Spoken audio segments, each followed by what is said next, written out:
வாழ்க வையகம், வாழ்க வையகம், வாழ்க வளமுடன். நேயர்கள் அனைவருக்கும் இனிய வணக்கங்கள். நாம் தற்பொழுது பார்க்க இருக்கும் தலைப்பு துலாம் ராசிக்கான ராகு கேது பெயர்ச்சி பலன்களை பற்றி பார்க்க இருக்கிறோம். துலாம் ராசி அப்படின்னு சொல்லக்கூடியது காலபுருஷ தத்துவத்திற்கு 7வதாக வரக்கூடிய ராசி. அது சுக்கிரனுடைய ஆட்சி வீடு, சனி பகவானுடைய உச்ச வீடு.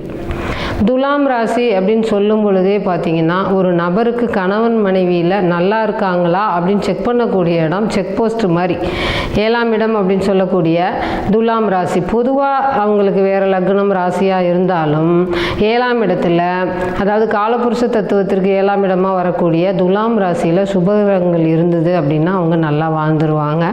கணவன் மனைவி பிரச்சனைகளோட கொஞ்சம் பிரச்சனைகள் இருந்தாலும் அவங்க வாழ்க்கையை கொண்டு போயிடுவாங்க. இப்போ துலாம் ராசி இவ்வளோ நாளாக எப்படி இருந்தாங்க, எந்த மாதிரி பிரச்சனையை சந்திச்சுக்கிட்டு இருந்தாங்க, அவங்களுக்கு இப்பொழுது எப்படி ஒரு விடிவெள்ளி கிடைக்க போகுது அப்படின்னு பார்த்தீங்கன்னா, துலாம் ராசியை பொறுத்த வரைக்கும் 7ஆம் இடம் அப்படின்னு சொல்லக்கூடிய ராகு இடத்துல ராகு, துலாம் ராசியிலேயே கேது. அதாவது கிட்டத்தட்ட 1.5 வருஷ காலமாக 7.5 சனி பிரச்சனை இல்லை, மற்ற பிரச்சனைகள் இல்லைனாலும் கேதுவோட பிடியில் மாட்டிக்கிட்டு துலாம் ராசி படாத பாடுபட்டுட்டு இருந்தாங்க. அதாவது எப்போ யார் பார்த்தீங்கன்னாலும் எனக்கு அதிகமான ஃபோன் கால்ஸ் எங்கேருந்து வந்துச்சுன்னா மேச ராசியிலேருந்து துலாம் ராசியிலேருந்து தான் வந்தது. எனக்கு என்ன பண்ணுறதுனே தெரியல, வேலையே செய்ய முடியல, சுறுசுறுப்பாகவே இருக்க முடியல, எப்போவுமே ஒரு மந்தத்தன்மையாகவே இருக்குது, வீட்டில் எப்போவும் சண்டை சச்சரவோடையே இருக்குதுன்னு கால் பண்ணி கேட்டுட்டு இருந்தாங்க.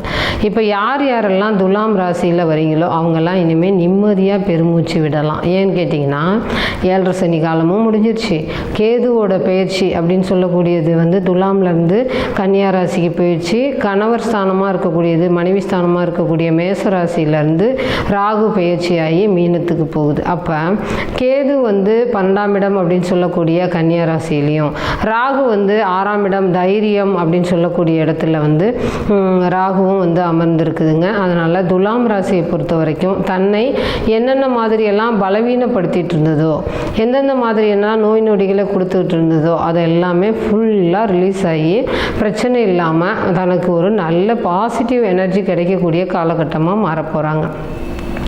ஏற்கனவே குரு வந்தார் மேசராசியிலேருந்து 7ஆம் பார்வையாக துலாம் ராசியில் வந்து உட்காந்தார்.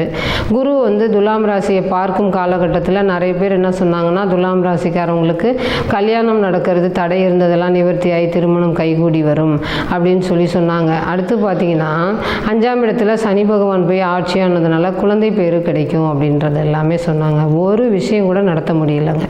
ஏன்னு கேட்டிங்கன்னா குருவோட பார்வைக்கே பலனே இல்லாத மாதிரி ஆயான சூழ்நிலைக்கு தள்ளப்பட்டு நம்மளுடைய நிறைய பேர் துளாராசிலேருந்து ஜாதகம் பார்த்து அந்த பொருத்தம் பார்த்து வரக்கூடிய நபர்கள் எல்லாம் எனக்கு தெரிஞ்சு ஃபிக்ஸ் பண்ணியே கொடுக்க முடியல என்னால். என்ன காரணம் அப்படின்னு பார்த்தீங்கன்னா ராசியிலே கேது உட்கார்ந்துருக்கு, தடை மேலே தடை போட்டுக்கிட்டே இருக்குது. 7ஆம் இடத்துல குரு பார்வைக்கான பலன்களை முழுமையாக அனுபவிக்க முடியாத ஒரு சூழ்நிலை. சனி பகவானும் பார்த்தீங்கன்னா துலாம் ராசிக்கு 5ஆம் இடத்துல 5ஆம் அதிபதி 30 வருஷத்திற்கு ஒரு முறை தான் வந்து கும்பத்துக்கு வருவார். அப்போ சனி பகவான் ஆட்சி பலனாக தான் இருந்தார். அப்போ அந்த ஆட்சி பலனையும் நம்ம துலாம் ராசிக்காரங்களால் அதை அனுபவிக்க முடியல. அதே மாதிரி 7ஆம் இடத்துல குரு பார்வையில் இருந்தும் அதுவும் நற்பலன்களை அனுபவிக்க முடியாத ஒரு தடுமாற்ற நிலை. நிறைய பேர் பார்த்திங்கன்னா அவங்களோட குடும்பத்துக்குள்ளேயே சண்டை சச்சரவுகள், கணவன் மனைவிக்கு இடையே சண்டை பிரச்சனை, ஏகப்பட்ட பிரச்சனைகளை சந்திக்கிற காலகட்டத்தில் இருந்தாங்க. இனிமேல் துலாம் ராசிக்காரங்களுக்கு ஒரு மிகப்பெரிய மாற்றம், பொருளாதாரத்தில் மிகப்பெரிய மேம்பாடு. வீடு கட்ட முடியாத இருந்தாங்களா, கண்டிப்பாக வீடு கட்டுறதுக்கான வாய்ப்புகளை தேடி கிடைச்சிரும். அதே மாதிரி குழந்தை இல்லாமல் இருந்தாங்களா, குழந்தை பேர் 5ஆம் அதிபதி சனி பகவான் ஆட்சி ஆகிறதுனால கண்டிப்பாக குழந்தை பேர் கிடைக்க வாய்ப்பு இருக்குது. அதே சமயத்தில் குரு பார்வை ராசியை வந்து 7ஆம் பார்வையாக பார்க்கறதுனால இவ்வளவு நாளாக யார் யாருக்கெல்லாம் வந்து திருமணம் தள்ளி போயிட்டு இருந்துச்சோ அந்த திருமணம்லாம் வந்து மிக விரைவில் கூடி வரத்துக்கான வாய்ப்புகள் அதிகமான பர்சன்டேஜ் அளவில் 90% அளவில் வாய்ப்பு இருக்குங்க. இப்போ துலாம் ராசியை பொறுத்த வரைக்கும் ராகு கேது பிரச்சனை இல்லை, குரு பார்வை வந்துருச்சு. அதே சமயத்தில் சனி சனி பகவான் நன்மை செய்யக்கூடிய இடத்துல 5ஆம் இடத்துல போய் ஆட்சி ஆயிட்டார். அப்போ என்ன நடக்க போகுது? அதாவது கும்பராசியில் சனி பகவான் இருக்கும் காலம், மீன ராசியில் சனி பகவான் இருக்கும் காலம், மேச ராசியில் சனி பகவான் இருக்கும் காலம் எப்பயுமே நன்மையை பன்மடங்கு அதிகமாக கொடுப்பார். எத்தனை வருஷ காலம் கஷ்டப்பட்டுட்டு இருந்தாங்களோ, எவ்வளவு பிரச்சனைகளை இவ்வளோ நாளாக சந்திச்சுக்கிட்டு இருந்தாங்களோ தொழிலில், அதாவது இடையில பார்த்திங்கன்னா ஒவ்வொரு விதமான நபர்களாலையுமே, அதாவது பக்கத்தில் உள்ளவங்க, ஃப்ரெண்ட்ஸுங்க, நண்பர்களால், அதுக்கடுத்து கணவன் மனைவிக்கு இடையே, சொந்த பந்தத்தால் எவ்வளோ பிரச்சனைகளை சந்திச்சுட்டு இருந்தாங்களோ அவ்வளோ பிரச்சனைக்கும் தீர்வாக நன்மையாக நடக்க போகுதுங்க. ஒரு 7 வருட காலம் கிட்டத்தட்ட பார்த்திங்கன்னா சனி பகவானோட நன்மையை அனுபவிக்கக்கூடிய காலகட்டங்களாக இருக்குது. யாரெல்லாம் இடம் வாங்கணும்னு நினச்சாங்களோ, வீடு கட்டணும்னு நினச்சாங்களோ, குழந்தைங்களாக இருந்தால் குழந்தைங்களுக்கு திருமணம் நடத்தி பார்க்கணும்னு நினச்சாங்களோ, இல்லை துலாம் ராசியிலே இருக்கிற ஆண்கள் பெண்களுக்கு திருமணம் நடக்கிறது, நல்ல ஒரு பேஸ்மட்டத்தை செம்ம ஸ்ட்ராங்காக போடுறதுக்கு சனி பகவான் ஹெல்ப்பாக இருக்காருங்க. குரு பார்வையும் இருக்குது. ஆக மொத்தம் பார்த்திங்கன்னா துலாம் ராசி இந்த ராகு கேது பயிற்சி இனிய பொற்காலம்னே சொல்லலாம். ரொம்ப ரொம்ப ரொம்ப ரொம்ப அருமையான காலகட்டத்துக்கு துலாம் ராசி வருது. அதாவது உங்களுக்கு எவ்வளவுதான் நன்மை வரப்போகுதுன்னு சொல்லிட்டு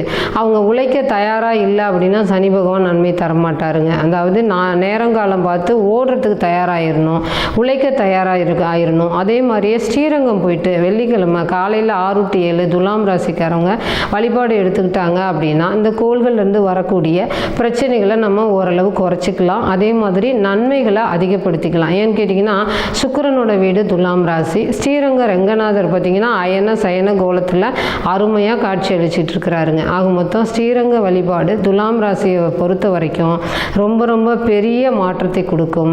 மிக மிக ரொம்ப அருமையான காலம், பொற்காலம் அப்படின்னா துலாம் ராசிக்கு நம்பர் 1 அப்படின்ற மார்க்கு கொடுத்து அதிகப்படியான பர்சன்டேஜ் அளவுகளை கொடுத்து நன்மையை சந்திக்க போகக்கூடிய காலகட்டம் அப்படின்னு சொல்லலாம். அருமையான நேரம் பொற்காலத்தில் இருக்காங்க. வாழ்க வளமுடன்.